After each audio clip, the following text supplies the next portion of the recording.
یہ تو ہم سب جانتے ہی ہیں کہ گلگت بلتستان اپنی خوبصورتی اور پرکشش نظاروں کی وجہ سے دنیا بھر میں جانا جاتا ہے۔ تاہم اس علاقے کی چند خصوصیات ایسی ہیں جن کے باعث اس کو دوسرے علاقوں سے ممتاز مانا جاتا ہے۔ یہاں کے اکثر علاقوں میں عورت کی خواندہ زندگی بہتر بنانے پر خاص توجہ دی جاتی ہے، اور ساتھ ہی معیشت کی بہتری کے لیے خواتین مردوں کے شانہ بشانہ کام کرتی نظر آتی ہیں۔ اس علاقے کی خواتین کے ہاتھوں کی جانے والی دستکاری کافی مشہور و نایاب مانی جاتی ہے، اور یہی وجہ ہے کہ ان کے کام کی شہرت جہاں دور دراز کے علاقوں تک پھیلی ہوئی ہے، وہیں گلگت بلتستان کی شان بڑھانے کا باعث بھی ہے۔ اسی صنعت سے وابستہ دنیور کی رہنے والی خاتون ساجدہ بانو بھی ہیں، جو گلگت شہر سے قریب 10 کلومیٹر دوری پر واقع ہے۔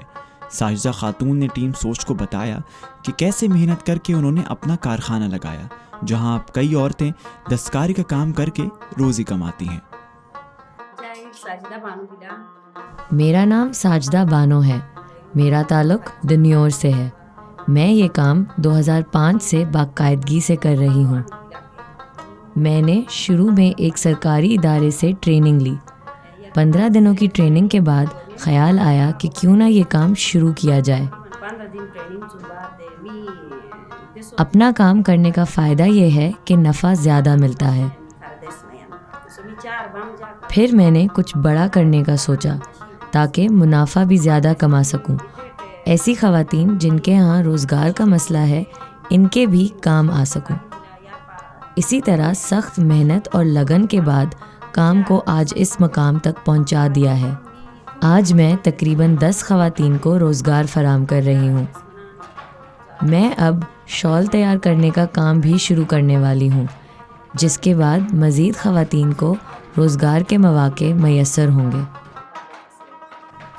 یہاں فی الحال گلگت بلتستان کی روایتی تھان کا کام ہو رہا ہے۔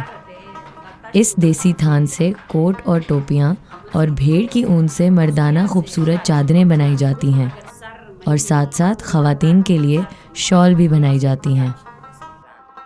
گو کہ کرونا وائرس کی وجہ سے دستکاری کی صنعت پر کافی اثر پڑا ہے، لیکن اس کے باوجود ساجدہ بانو نے کسی نہ کسی طرح اپنا کام جاری رکھا ہوا ہے۔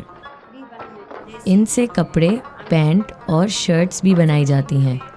اس کے لیے ایک خاص قسم کے دھاگے کی ضرورت ہوتی ہے، جس کے لیے خاص رقم درکار ہوتی ہے۔ مارکیٹ میں بحران کی وجہ سے ابھی شال، پینٹ اور شرٹس کا کام رکا ہوا ہے۔ کورونا وبا کی وجہ سے 6 مہینے بالکل بھی کام نہیں ہوا۔ اس کے بعد کورونا SOPs کے تحت کام دوبارہ شروع کیا ہے۔ ان مشینوں سے دھاگے بنائے جاتے ہیں۔ یہ کل 4 مشینیں ہیں۔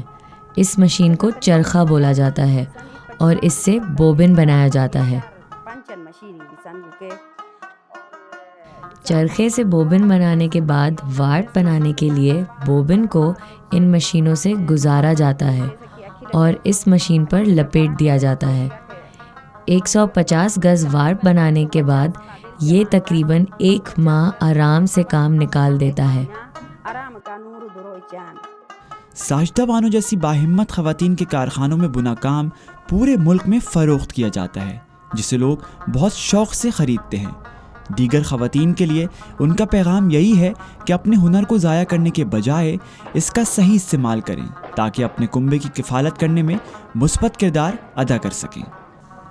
خواتین کے لیے میسج یہ ہے کہ ان کے پاس جو بھی ہنر ہے ضائع نہ کریں، چاہے وہ کپڑے سیتی ہوں، ٹوپیاں بنا رہی ہوں یا پھر کوئی بھی دستکاری، تو اس کو بالکل بھی ضائع نہیں کرنا چاہیے۔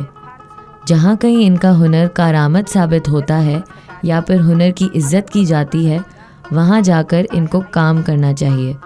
مہنگائی کا دور چل رہا ہے، جس کی وجہ سے ہر گھر میں کوئی نہ کوئی مسئلہ ہے۔ اپنے ہنر کو استعمال میں لا کر اپنے کنبے کی مدد کر سکتے ہیں۔